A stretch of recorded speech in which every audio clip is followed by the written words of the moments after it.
오늘 말씀 통해서 넘치는 축복은 어떻게 받는가라는 제목으로 같이 말씀 나눕니다. 우리가 잘 알고 있는 다산 정약용이라는 분은 인색함이라는 그러한 그 정의에 대해서 이렇게 말했어요. 인색함이라는 것은 베풀기를 인색한다라는 그러한 뜻과 또 한 가지는 개과천선하는 데 인색하다라는 그러한 두 가지의 그러한 해석을 했습니다. 그래서 베풀기를 꺼려하고 또 내가 변화되는 것을 내가 옳게 변화되는 것에 인색하고 잘못을 고치지 않는 것에 대해서 이제 질책한 것이죠. 그래서 공자는 이런 말을 했다고 합니다. 어떤 지능과 기회와 재능이 탁월한다 할지라도 베풀기에 인색하고 또 잘못을 고치는 일에 인색한다면 그 사람은 인격자가 될 수 없다라고 말했습니다.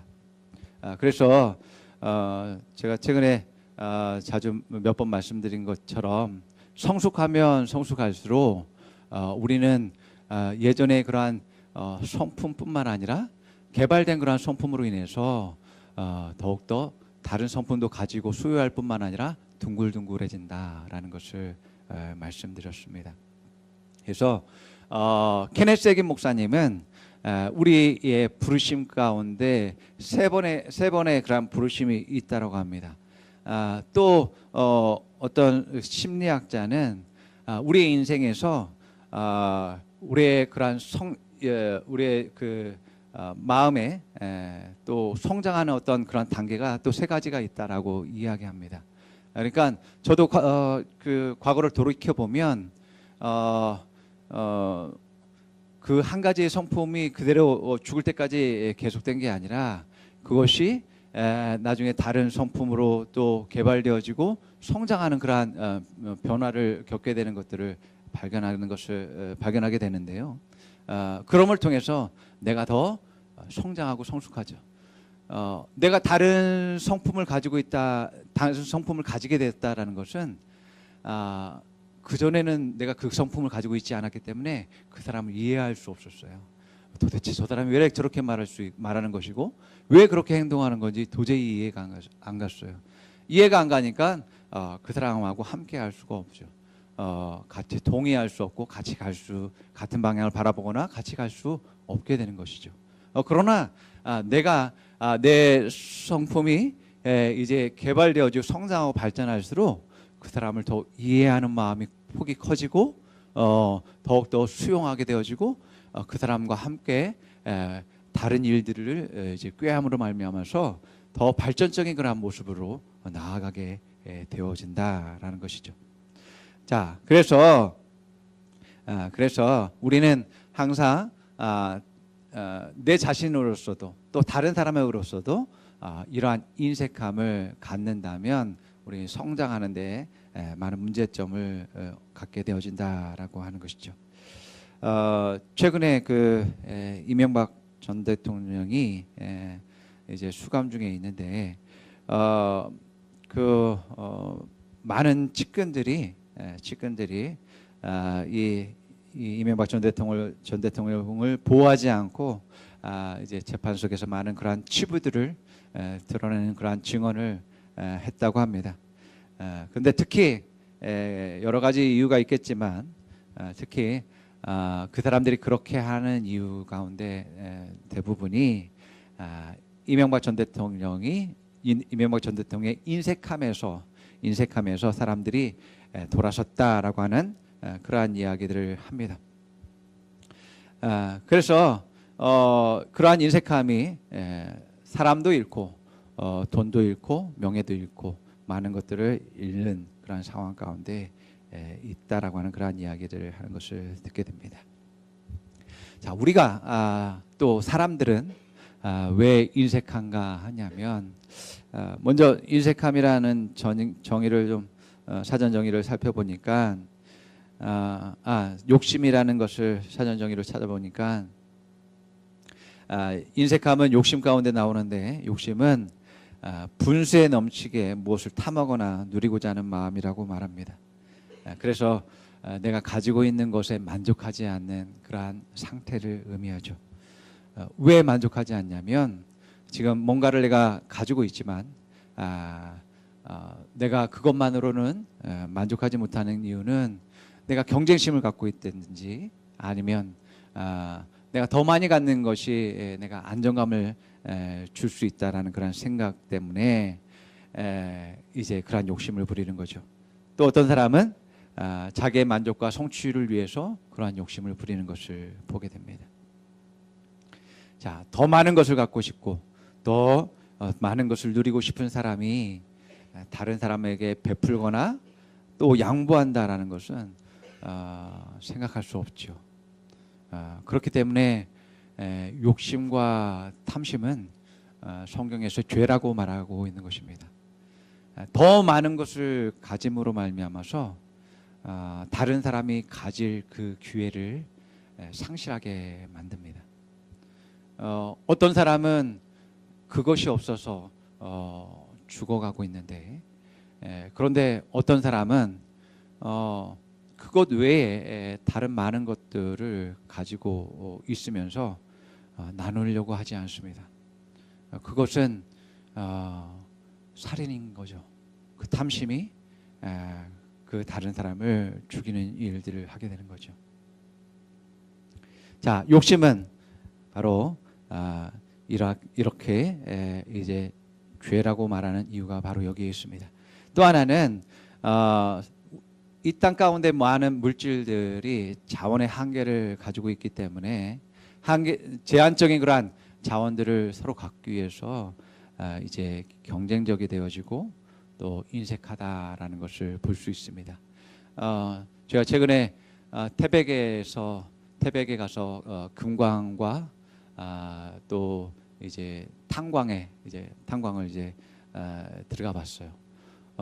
금광은 일제 시대 때 이제 일제 제국주의가 이제 우리나라 국민을 이제 노동력을 착취하면서 이제 금을 캐어서 가져갔습니다.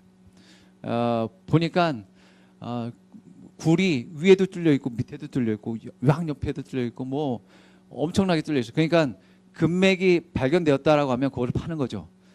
그러니까 뭐 예측 불가능하게 굴이 뚫려져 있습니다.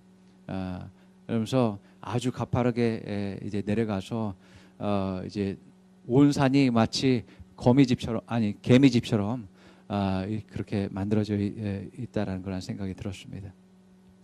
또 탄광도 마찬가지죠. 석탄을 키는 그 탄광도 기업의 유익을 위해서 이제 직원들의 그런 노동력을 가지고서 이제 사실 그 돈을 벌기 위해서 이제 그 탄광의 막장에 이제 들어가지만 정말 산소가 공급되지 않을 정도로 수천 킬로 열차를 타고서도 2시간 이상 들어가는 곳이 있다고 합니다.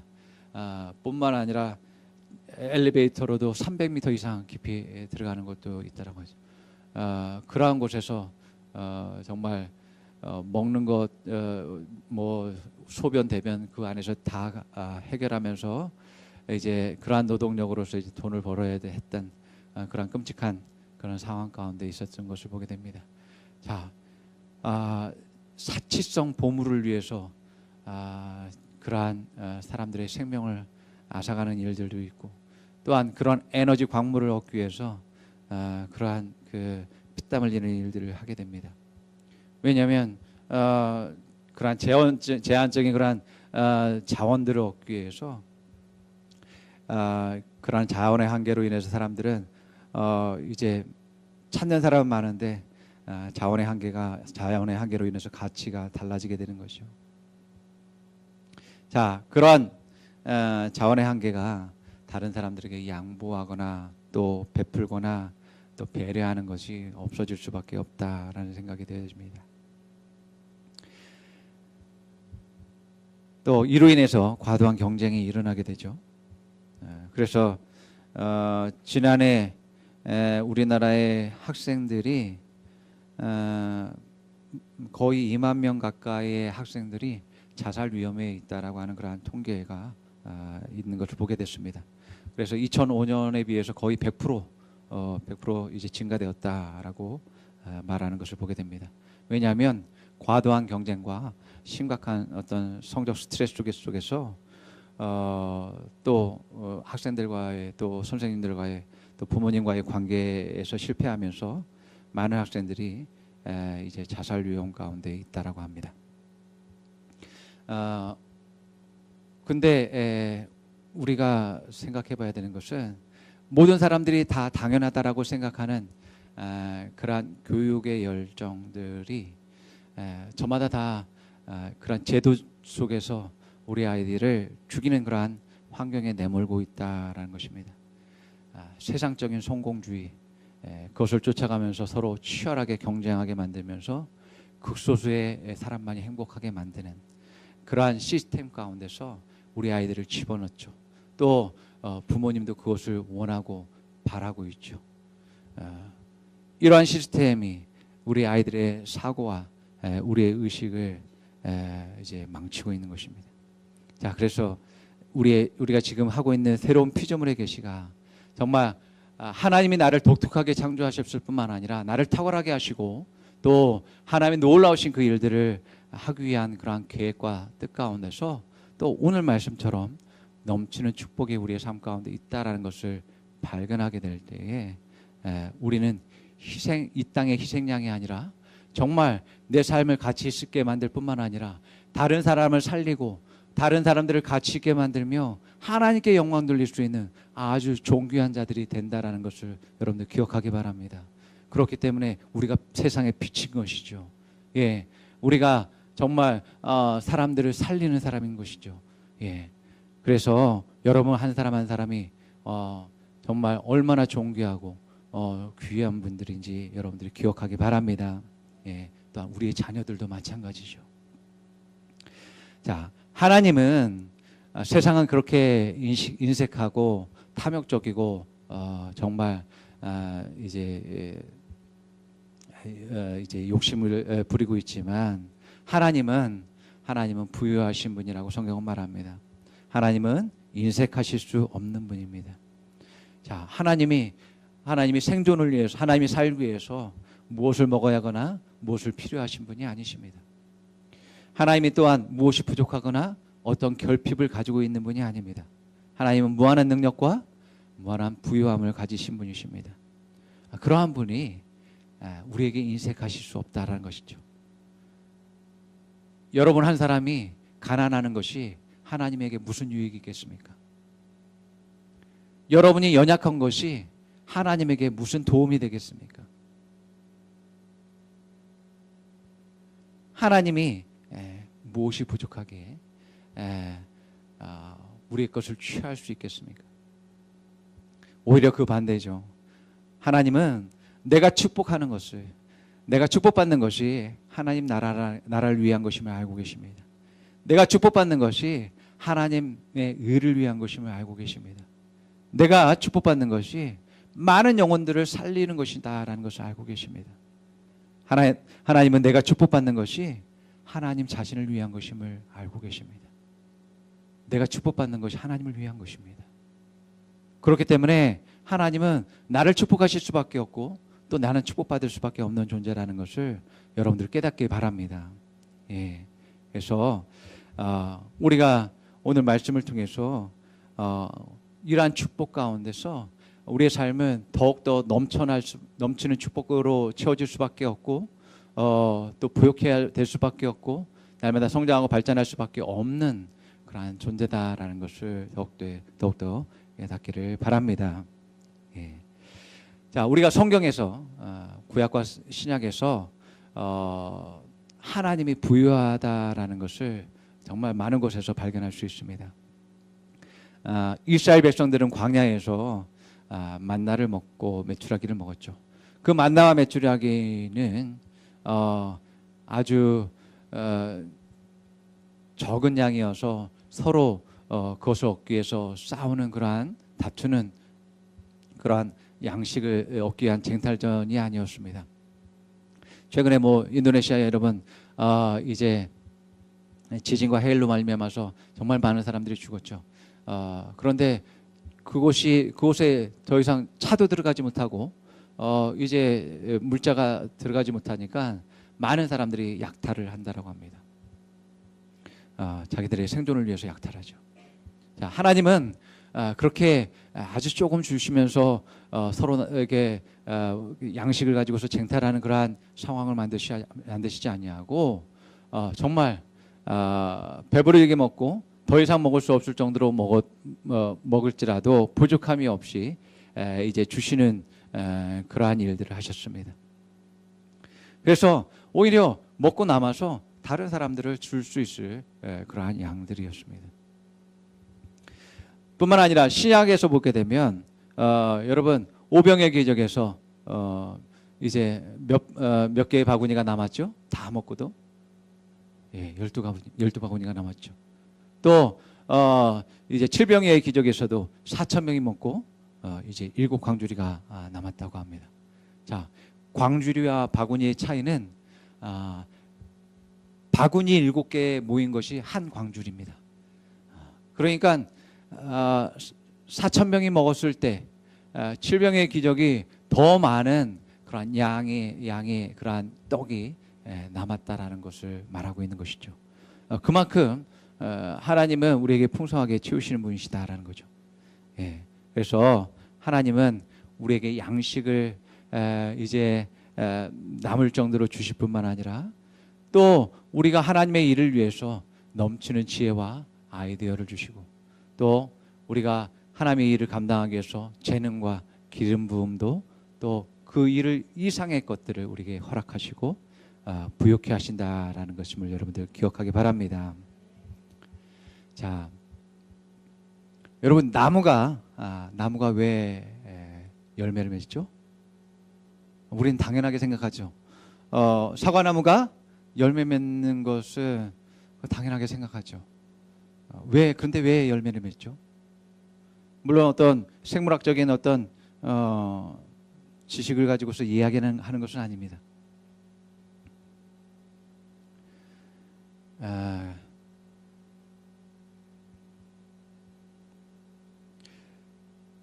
왜냐하면 하나님이 그렇게 만드셨기 때문에 그렇죠. 자, 하나님이 그렇게 만들었다라는 것은 무엇을 의미합니까? 하나님은 하나님의 성품을 이야기하는 것인데 하나님은 부욕케 하시는 분이다라는 것을 우리가 그것을 통해서 알 수 있습니다. 창세기에서 보게 되면 하나님이 세상을 지으셨을 때 생육하고 번성하라고 말했죠.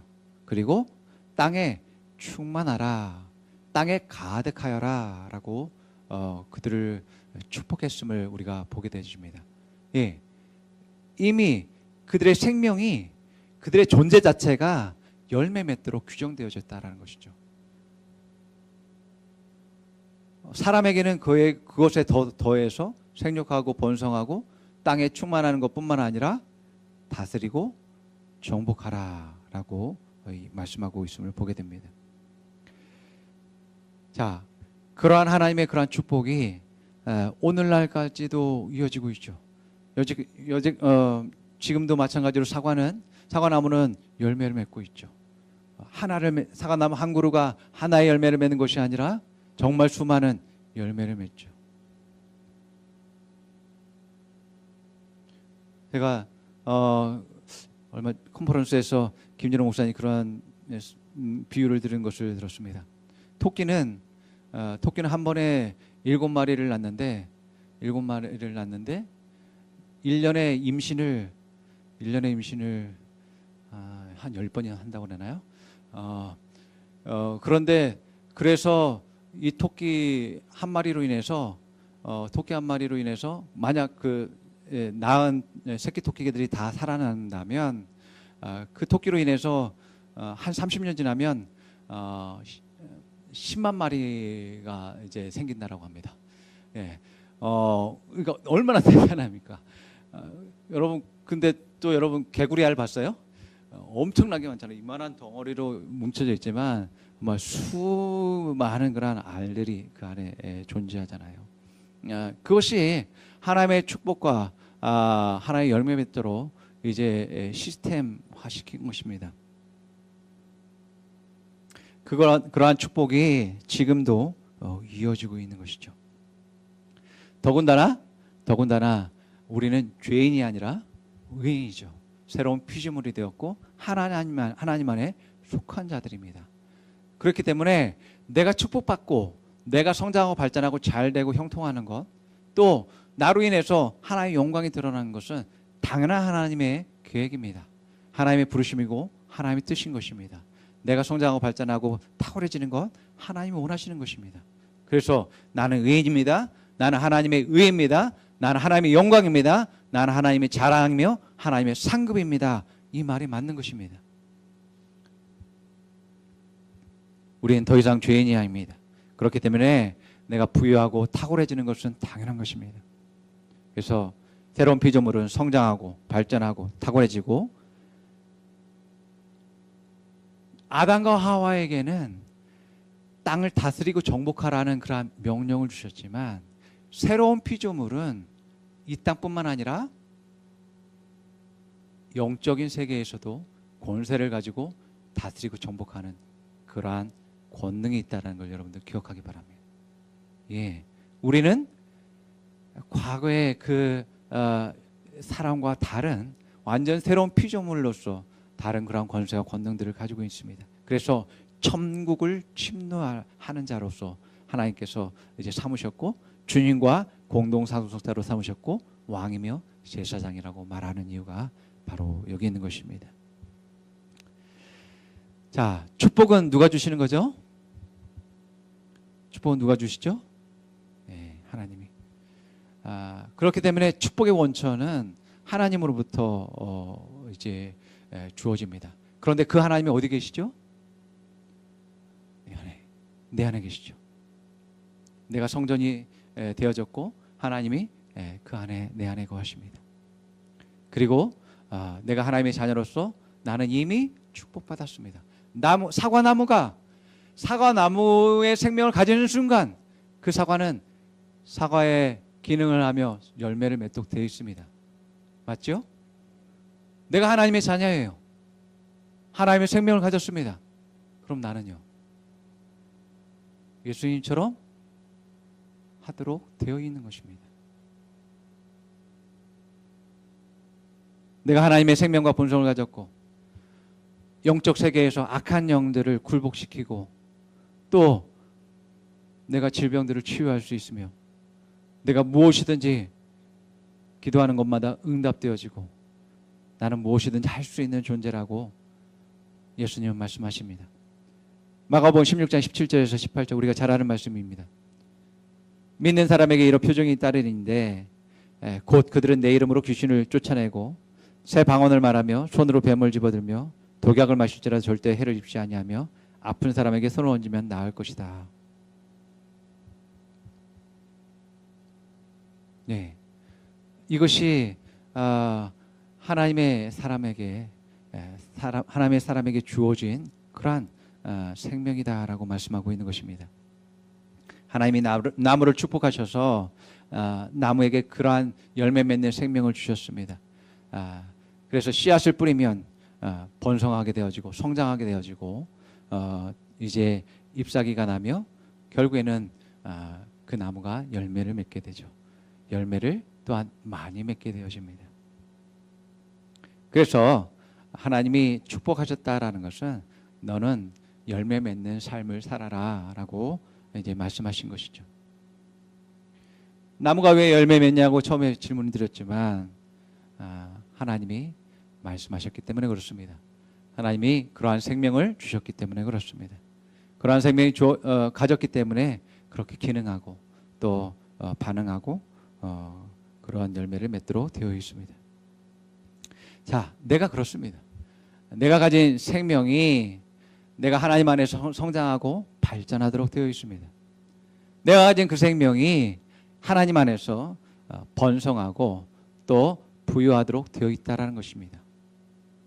뿐만 아니라 하나님 안에서 내가 정복하고 다스리도록 되어 있습니다. 여러분, 그 사자는 태어나는 순간 왕이죠. 태어나는 순간 동물들 위에 군림하게 되어 있습니다. 그래서 그의 본성과 그의 삶이 그러한 것처럼 우리가 가진 것도 마찬가지입니다. 여러분들이 예수 이름으로 명령하게 될 때 귀신 떠나가게 되어 있습니다. 여러분들이 예수님으로 치유를 명령할 때 질병이 떠나갈 수밖에 없습니다. 여러분들이 예수의 이름으로 무엇을 구하든지 응답되도록 되어 있다라고 말합니다. 이것이 나의 존재라고 하는 것입니다. 근데 왜 안 일어나냐? 내가 그것을 인정하지 않기 때문에 그래요. 나는 여전히 육신이고요, 사람인데요. 사람은 그런 일을 할 수 없습니다. 그럼요, 사람은 그런 일을 할 수 없어요. 여러분, 사람은 아니에요. 여러분, 사람이 아니라는 거죠. 새로운 피조물이라는 겁니다. 예. 그러한 인식을 가져야지만 되는 것이죠. 자, 그렇기 때문에 축복을 주는 것은 하나님이지만 축복을 누리는 것은 누가 해야 되냐면 누구겠어요? 네. 축복은 하나님이 주시지만 축복을 내 것으로 만드는 것은 나입니다. 내가 그렇게 태어났지만 그러한 삶을 사는 것은 내가 해야 되는 거예요. 여러분, 미운 오리 새끼 예화를 전해드렸잖아요. 네. 내가 여전히 닭이라고 생각하는 순간 나는 오리지만 닭의 삶을 살 수밖에 없는 거죠. 맞지 않은 옷을 입으면서 계속 안 되는 것을 이제 바라보고 나아가면서 절망하게 되잖아요.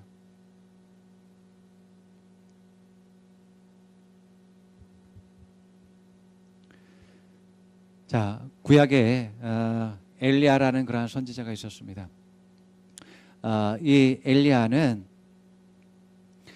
이제 아하방에게 이제 하나님의 사람들을 죽이고 이제 우상을 숭배하는 그 아하방에게 이제 엘리야가 이제 기근을 이제 그 땅에 비가 내리지 않을 것을 명령하게 됩니다. 그래서 엘리야는 이제 아하방을 피해서 도망 다니면서 그 기근 가운데서 흉년 가운데서 이제 까마귀가 갖다 물어다 주는 그 음식을 먹으면서 살았습니다. 그런데 하나님이 이제 이 엘리야에게 이제 사르밧 시돈이라는 두로라는 곳에 가서 그 두로에 있는 사르밧이라는 지역에 과부의 집에 가서 이제 이 흉년이 지날 때까지 그곳에서 살아라라고 말씀하셨습니다.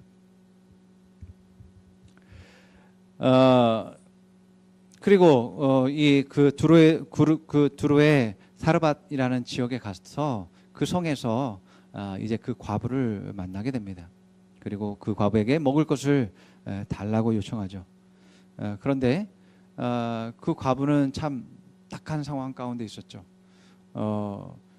이제 마침 이 엘리야를 만난 그 장면이, 그 상황이 이제 한 끼 남은 그 양식을 자기 아들하고 이제 밥해 먹고 죽으려고 이제 하는 상황이었습니다. 그런 상황에서 엘리야가 자기에게 그 밥을 해 먹이라고 이제 요구했을 때에 그 여인이 사르밧 그 여인이 순종함을 통해서 그 집에 양식이 끊어지지 않냐고 정말 그 흉년이 다 지날 때까지 그들이 그 양식과 기름을 먹게 되었던 것들을 보게 됩니다. 이 엘리야 이야기뿐만 아니라 그의 제자였던 엘리사도 마찬가지죠. 엘리사가 데리고 있었던 제자 생도들 가운데 한 제자가 많은 빚을 지고서 이제 죽게 되었습니다. 그 가난한 그 제자의 집에 이제 그 빛으로 말미암아서 그 제자의 아들이 또 종으로 팔려갈 상황 가운데 있었습니다. 그래서 그 제자의 아내가 이제 엘리사에게 가서 이러한 상황들에 대해서 이야기합니다. 그때 엘리사가 그 제자의 아내를 축복하게 되고 그 말대로 엘리사의 말대로 이제 마을에 가서 기름병을 빌려서 남은 기름을 계속 빈병에다 채우게 될 때에 그 기름이 넘치게 되는 그러한 일들이 그 집에 일어나게 되어집니다. 자, 우리가 이 두 이야기에서 보게 되면 분명히 축복한 것은 선지자들이 이 두 여인을 축복했습니다. 그러나 이 두 여인이 만약 이 선지자의 말을 믿지 못했다면 아마도 그들은 하나님의 축복을 경험하지 못했을 것입니다. 이거밖에 남지 않았는데 이 남은 것마저 저 선지자에게 먹인다면 우리는 굶어 죽을 수밖에 없어. 이 남은 기름마저 내가 허비한다면 나는 아무것도 남지 않아. 모든 것을 잃게 돼. 우리가 죽을 수밖에 없고 내 자녀는 종으로 팔려갈 수밖에 없어. 이것을 절대로 줄 수 없어. 절대로 그렇게 할 수 없어 라고 했다고 하면 하나님의 축복을 경험하지 못했을 것입니다. 그들의 믿음이 없음으로 말미암아서 그들은 흉년에 죽게 된 거죠. 양식이 없어서 죽게 된 게 아니라 믿음이 없어서 죽게 되었을 것이라는 것입니다. 그런데 이 두 여인이 그들의 믿음으로 말미암아서 하나님의 축복을 자신의 것으로 만들었습니다. 모두가 흉년 가운데서 불안 가운데서 죽게 되었다 할지라도 이 가족만이 살아남게 되었습니다. 오히려 이들은 흉년에 더욱더 부유함을 누리고 축복을 누리는 삶을 살게 된 거죠. 여러분, 축복을 내 것으로 만드는 것은 다른 누구도 아닌 나인 것입니다. 앞서 말씀드렸습니다. 하나님은 나를 축복할 수 없다라고 말씀드렸습니다. 여러분, 그것을 의심하지 마시기 바랍니다. 왜 도대체 나를 축복하지 않는다라고 여러분 원망하거나 불평하나 그러한 인식 가운데 여러분들이 있지 마시기 바랍니다. 하나님은 여러분들을 축복하실 수밖에 없습니다. 단지 내가 그것을 인정하고 받아들이냐는 내가 해야 될 일인 거죠.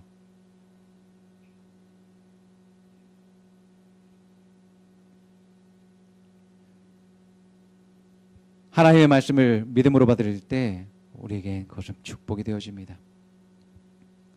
자, 하나님이 우리를 축복하신다고 했을 때 과연 우리를 얼마만큼 축복하시는가, 또 얼마만큼 우리는 부유함을 누릴 수 있는가. 그것의 첫 번째는 우리의 믿음만큼이다라는 것입니다. 자, 그 제자의 생도의 가정에 얼마만큼의 기름이 부어졌습니까? 얼마만큼의 기름이 채워졌습니까? 얼마만큼요?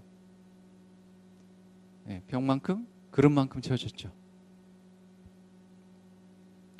그 사르밧 과부는 선지자가 있는 기간만큼, 함께 있는 기간만큼 그 양식이 끊어지지 않았습니다. 내가 하나님의 축복을 누리는 정도는, 그 크기는 여러분들이 말씀을 믿는 만큼입니다. 여러분들이 순종하는 만큼을 누릴 수밖에 없습니다. 내가 어떤 말씀을 믿지 못해요. 내가 그 말씀을 믿지 못하기 때문에 받아들이지 못합니다. 내가 믿지 못하기 때문에 그런 일이 하나님이 말씀하신 그 말씀이 일어나지 않는 것입니다. 역사하지 않는 것입니다. 그래서 나는 그 축복을 누리지 못하는 것이죠. 그래서 내 믿음만큼 나는 축복을 누리고, 내 믿음만큼 부유함을 누리고, 내 믿음만큼 하나님을 경험할 수밖에 없는 것입니다. 만약 생도의 아내가 작은 기름병이라 할지라도 정말 셀 수 없을 많은 그 기름병을 가져왔다라면 그 페트병이 인공섬을 만들 정도로 이제 뭐 우리나라 한반도에 뭐 몇 배의 크기만큼의 그런 플라스틱이 있다라고 하는데 그만큼을 모았다라고 하면 그만큼 기름이 채워졌을 것입니다. 아니면 정말 유조차처럼 탱크로리를 이제 가져왔다면 그만큼 채워졌을 것이죠. 우리의 믿음만큼 나는 축복을 누리는 게 됩니다. 내가 제안한 만큼 그만큼 채워지는 것이죠. 자, 우리의 믿음만큼이 첫 번째라면 두 번째는 내가 원하는 만큼입니다. 자, 내가 원하는 것, 내가 갈망하는 것, 그건 사람마다 다 차이가 있습니다. 우리가 배고프다라고 했을 때, 얼마만큼 배고프죠?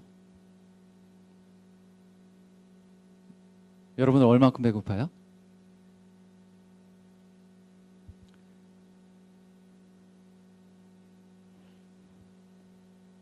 저마다 다르죠.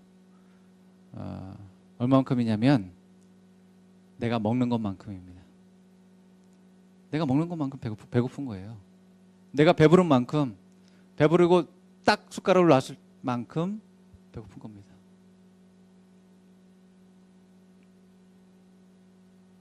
여러분, 신약에서 우리가 잠깐 보았던 오병의 기적과 칠병의 기적에서 12바구니와 7광줄이 84개의 바구니가 남았습니다. 그때 그 떡을 뗀 사람들은 누구였죠? 제자들이 이제 예수님이 축복하신 것을 받아가지고 축복하는 것은 예수님이었고 그것을 받은 제자들이 떼어주는 일들을 했었습니다. 근데 오병의 기적 때는 12바구니가 남았고 칠병의 기적 때는 7광주리가 남았습니다. 왜 그만큼 남은 거지? 제자들이 그만큼 뗀 거예요. 그만큼 떼었으니까 그만큼 남은 거죠. 또 사람들의 입장에서 보면 그 사람들이 배부르게 먹고 남았기 때문에 그렇습니다. 그들이 아직까지 배고프다라고 했었고 더 달라고 했으면 제자들은 계속 떼어졌을 거예요. 사람들이 배부를 때까지 그 떡이 만들어졌습니다. 우리가 먹는 양은 다 다르겠지만 우리의 배고픔은 배부를 때까지입니다. 그런데 하나님은 우리를 먹고도 남을 정도로 주시는 분이라고 우리가 오병의 기적과 칠병의 기적을 통해서 우리가 볼 수가 있습니다. 여러분들이 얼마만큼의 부유함을 누릴 수 있냐면 내가 원하는 만큼, 내가 갈망하는 만큼 누리고 채워지게 된다는 것이죠. 또 이 오병의 기적과 칠병의 기적을 통해서 우리가 보게 되면 우리가 떼어준 만큼, 또 섬기는 만큼 또 우리가 그것을 누릴 수 있다라고 말할 수 있는 것입니다. 자, 그래서 오늘 본문의 말씀이 말하는 그 말씀이 맞는 것이죠. 자, 같이 읽어봅니다. 시작. 주라, 그리하면 너에게 줄 것이니 곧 후이되어 누르고 흔들어 넘치도록 하여 너에게 안겨주리라. 너희가 헤아리는 그 헤아림으로 너희도 헤아림을 도로받을 것이니라 라고 말합니다. 자, 하나님은 우리가 부유함을 누리고 풍성함을 누리고 이제 기뻐하는 것을 하나님은 원하십니다. 그것이 하나님의 마음입니다. 지난번에도 그랬지만 저희 데이가 휴가 나왔을 때 저희 아내는 계속 배불리 먹이고 또 뭔가 든든한 것을 먹이고 또 건강에 몸에 좋은 것들을 먹이고 싶어하는 그런 마음들이 크죠. 그래서 이번에 왔을 때에도 마트에 가서 시장을 봐서 아이를 먹이려고 했습니다. 근데 이제 그 입이 오지 않으니까 그거 먹을 수가 있어요. 이제 입이 안 오니까. 그래서 이제 생각하는 마음, 사랑하는 마음, 주고 싶은 마음, 그런 마음이 거절되니까 이제 마음이 상하고 이제 실망스러웠어. 자, 엄마의 마음은 어떤 마음이에요? 배부르고 행복한 거예요. 행복하기 원하는 거죠. 그것이 엄마의 마음. 하나님이 내가 하나님의 자녀라고 하는데 그러지 않겠어요? 그보다 더하지 않겠어요, 하나님은? 예. 내가 하나님 안에서 풍성하게 누리고 부유함을 누리고 기뻐하는 것을 하나님이 원하시잖아요. 예. 그건 당연한 것입니다. 그래서 하나님은 넘치는 축복을 우리에게 주시는 것이죠. 그래서 하나님은 우리를 축복하셨기 때문에 오병의 기적과 칠병의 기적 보듯이 또 사르밧 과부와 생두의 이제 아내에서 보듯이 떡과 물고기와 기름이 얼마만큼 증가되느냐, 배가 되느냐, 그것이 얼마만큼 넘치느냐는 하나님에게 달려 있는 것이 아니라 나에게 달려 있는 거예요. 예. 떡을 떼는 사람과 기름을 따르는 사람에 의해서 그것이 넘치느냐 또 멈추느냐의 차이가 있는 것입니다. 꾹꾹 누르는 축복, 흘러 넘치는 그러한 축복은 바로 나에게 달려 있는 것입니다. 자, 여러분, 엘리야가 너무나 뻔뻔스러운 그러한 부탁을 했어요. 아마도 오늘날 같았으면 뭐 저런 사람이 다 있나, 저런 사람도 사역자라고 부를 수 있나 라는 그러한 지탄을 받았을 것입니다. 먹을 것을 탐하고 이제 자신만을 아는 이기적인 그러한 사람이라고 얘기했겠죠. 그런데 엘리야의 입장에서 보게 되면 사실 그것은 너무나 당연한 모습이었습니다. 왜냐하면 이것이 자기 욕심을 가지고서 한 것이 아니었어요. 사르밧 과부에게 그것을 요청하라고 한 것은 하나님의 명령이고 말씀이었습니다.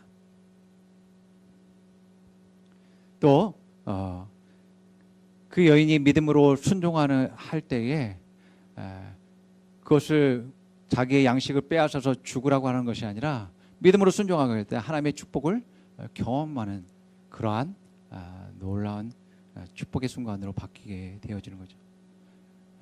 그래서 지금 한순간에 그러한 양식뿐만 아니라 이 모든 흉년과 어려운 상황 가운데서 양식이 끊이지 않는 그러한 축복이 그 가정에 주어지는 일들이 일어나게 됐습니다. 자, 그런데 하나님께서 이 엘리야에게 이제 두로라는 그 지역에 사르밧이라는 그러한 성에 가서 과부를 찾으라고 말합니다. 도대체 누구를 말하는 거야? 사르밧이라는 지역에서 이제 남편이 없는 여인을 만나라고 하는데 도대체 누구냐 이거죠. 그런 과부가 한둘이겠습니까? 그런데 엘리야가 이제 그 성에 갔을 때 마침 성문에서 딱 들어가 보니까 땔감을 줍는 여인을 볼 수 있었습니다. 땔감을 나뭇가지를 줍는다는 것은 무슨 의미입니까? 밥해 먹겠다는 거잖아요. 음식을 이제 만들겠다는 거죠. 그래서 이제 그 사람이 뭐 여인인 건 당연한 것이고 그 사람이 이제 남편을 잃은 여인인지 그런지는 모르겠어요. 그렇지만 엘리야가 그 여인에게 물어봤어. 이제 말합니다. 그런데 엘리야 같으면 이러한 영적 직감들을 가지고 있어서 이 사람이 하나님이 말씀하신 사람이라는 것을 알 수도 있겠죠. 그러나 정확히 그 사람이 하나님이 말씀하신 여인이야라고 하는 것을 어떻게 알 수 있을까요? 영적 직감 말고.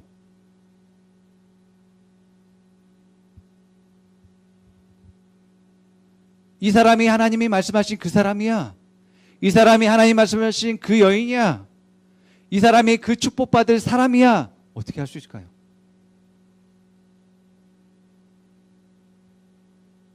엘리야의 무리한 말에, 뻔뻔스러운 요구에 반응한 사람이 하나님 말씀하신 여인인 거죠. 그렇죠? 하나님 말씀에 순종한 사람이 사르밧 과부라는 것입니다. 그 사람의 외모, 차림새, 어떤 은사를 가지고 있고 어떤 영성을 가지고 있고 상관없습니다. 단 하나, 하나님의 말에 순종하는 사람이 바로 하나님이 택한 사람이라는 겁니다. 하나님이 말씀하신 사람이라는 겁니다.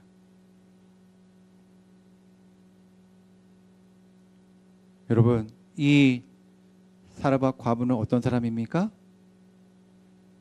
엘리야는 그 성에 들어가자마자 그 여인을 만나면서 자기에게 물을 한 잔 달라고 합니다. 물 한 잔 달래요. 지금 이 여인은 뭐 하고 있냐면 죽기 전에 최후의 아들과 함께 마지막 이제 음식을 먹고 죽기 위해서 나뭇가지를 줍고 있습니다. 그런데 처음 보는 그 남자가 이제 물 한 잔 달라고 하는 것이죠. 여러분, 죽기 일부 직전인 사람이 물 한 잔 달라는 그 말에 귀 기울이겠어요? 그런데 그럼에도 불구하고 물 한 잔 갖다 줬더니 이제 보따리를 내놓으라고 그래요. 전입가경이에요. 이제 음식을 달라고 하는 것입니다. 음식을 달라고 하는 거예요. 그 음식이 어떤 음식인데 내가 이제 한 번 먹고 더군다나 이제 너무나 귀한 내 아이와 함께 이것을 먹고서 죽으려고 하는데 그 음식을 달라고 하는 거예요. 그냥 달라는 것도 아니고 요리를 해서 만들어 바치라고 얘기합니다. 아니, 도대체 이거 이해가 되지 않는 거죠. 자기는 먹고 배부르고 우리는 굶어 죽으라는 이야기죠.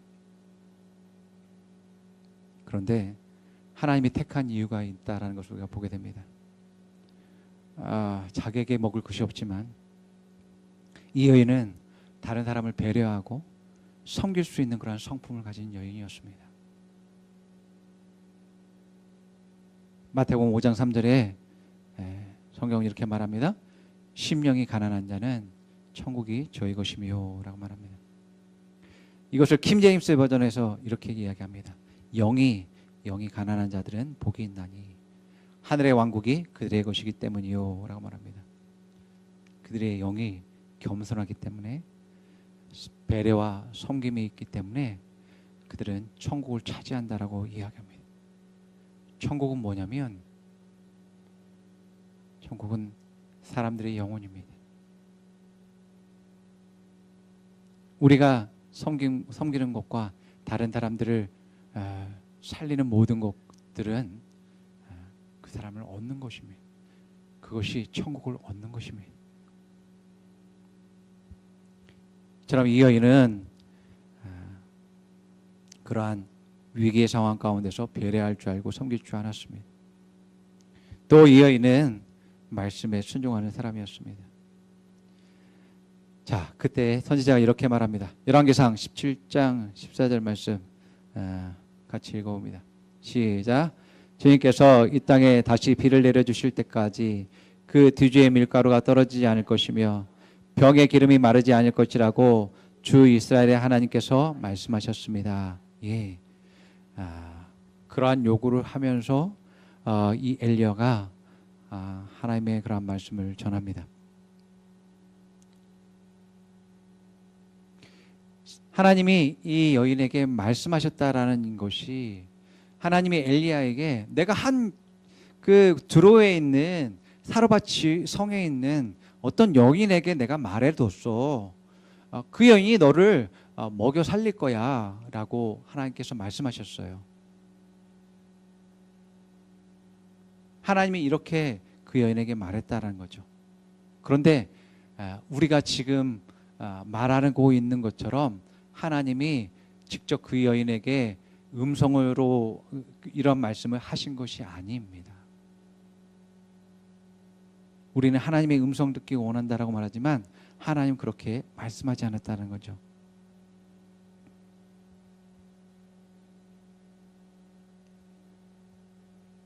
하나님 말씀하셨다라는 것은 그 말씀에 반응하는 사람, 그 말씀에 순종하는 사람이다라는 것을 알 수 있습니다. 자기와 그 이 흉년에 자기와 그 아들이 죽을 수 있는 상황 가운데서 그 하나님 말씀에 자기 자신을 내어드릴 수 있는 사람, 자기의 삶을 내어드릴 수 있는 사람이 바로 하나님이 선택한 바로 그 한 사람인 것이죠. 예. 죽음의 위기 가운데서도 말씀을 선택할 수 있는 사람이, 그 사람이 구원받은 사람이고 그 사람이 택한 사람이고, 그러한 흉년과 기근 가운데서도 살아남을 수 있는 그러한 사람이고, 그 집에 양식이 마르지 아니하고 축복받는 일이 그 집에 있게 된 것입니다. 그 사르밧이라는 지역에 많은 여인이 있었을 것입니다. 정말 많은 사람들이 그 흉년에 죽어갔을 것입니다. 많은 사람들이 절망과 좌절 가운데 있었을 것이고, 그런데 그런 상황 가운데 한 여인만이 마르지 않는 그릇을 가지고 있었어요. 넘치는 기름병을 가지고 있었습니다. 멈추지 않는 기름병을 가지고 있었습니다. 그 사람은 어떤 사람이에요? 믿음의 그릇을 가지고 있는 사람이었죠.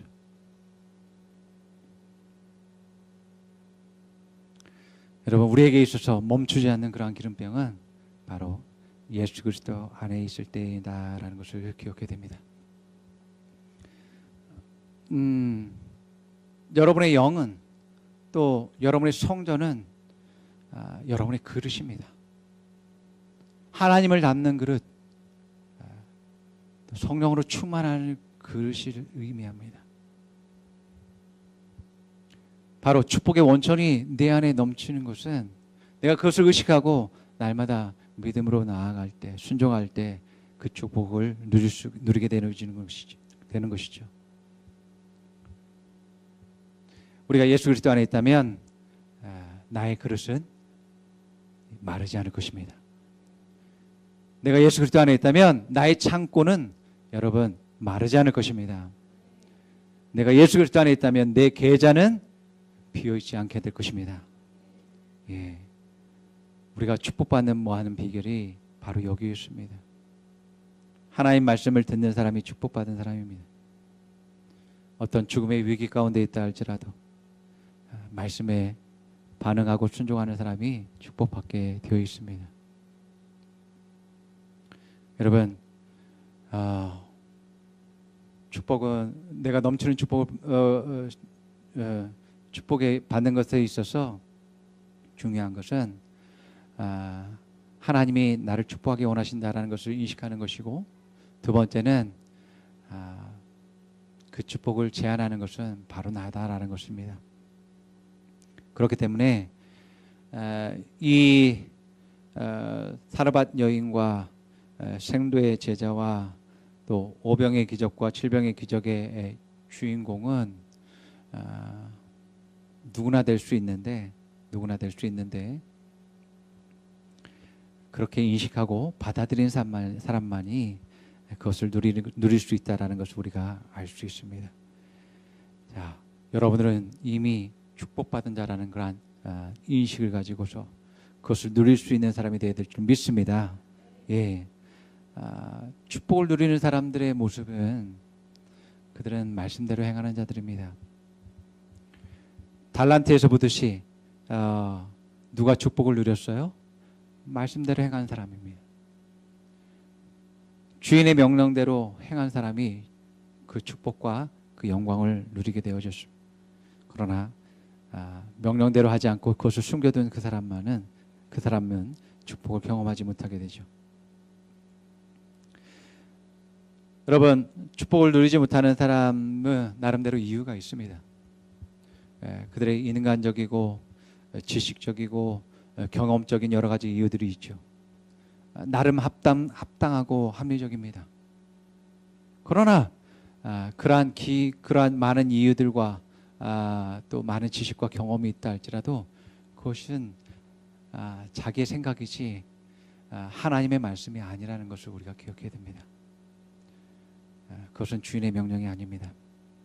주인이 이것을 가지고 장사를 하여라, 이것을 가지고 일하여라, 아주 단순한 것이었습니다. 그러나 그러한 말씀에도 불구하고 내가 여러 가지 이유를 대고 불순종합니다. 그것이 인간적으로는 합당할 수 있습니다. 합리적일 수 있습니다.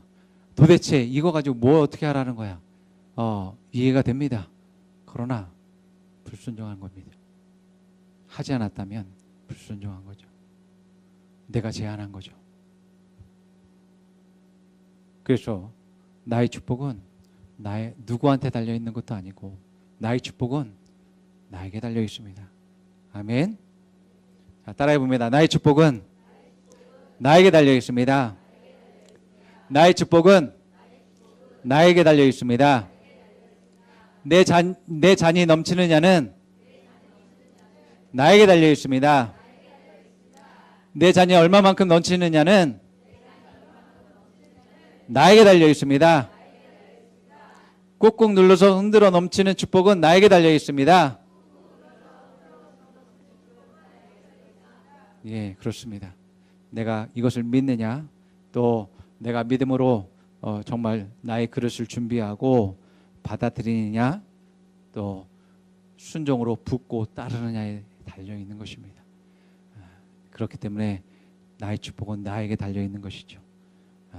자, 그렇기 때문에 넘치는 축복을 여러분들이 하나님께서 주신 것을 믿고 여러분 자신을 제한하지 않으며 계속 전진하고 또 따르는 일들을 하시는 여러분 되기를 축복합니다.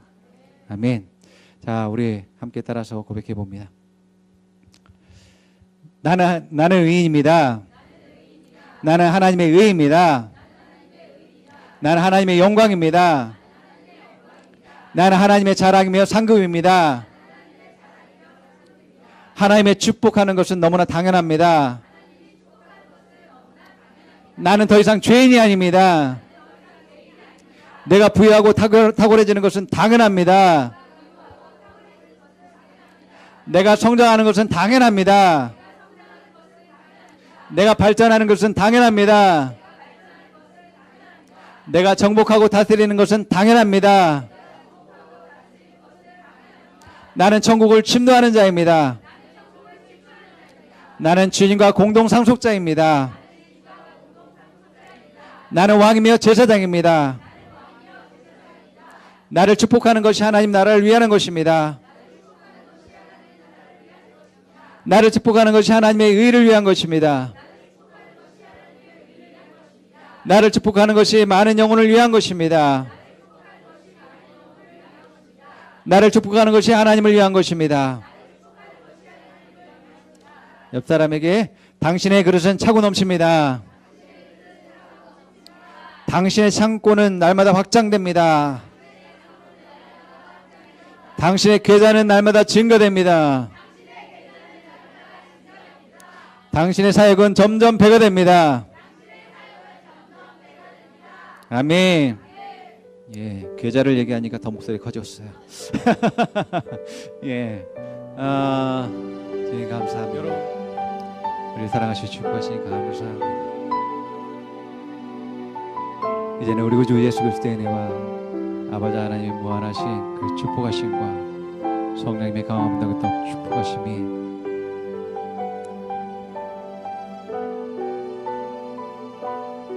우리가 축복받은 자로서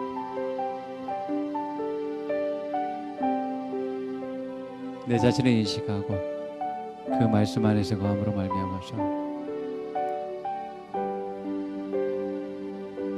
더욱더 하나님의 놀라우신 인재와 축복과 그 사랑이 이제로부터 영원토록 함께할 주여다. 아멘.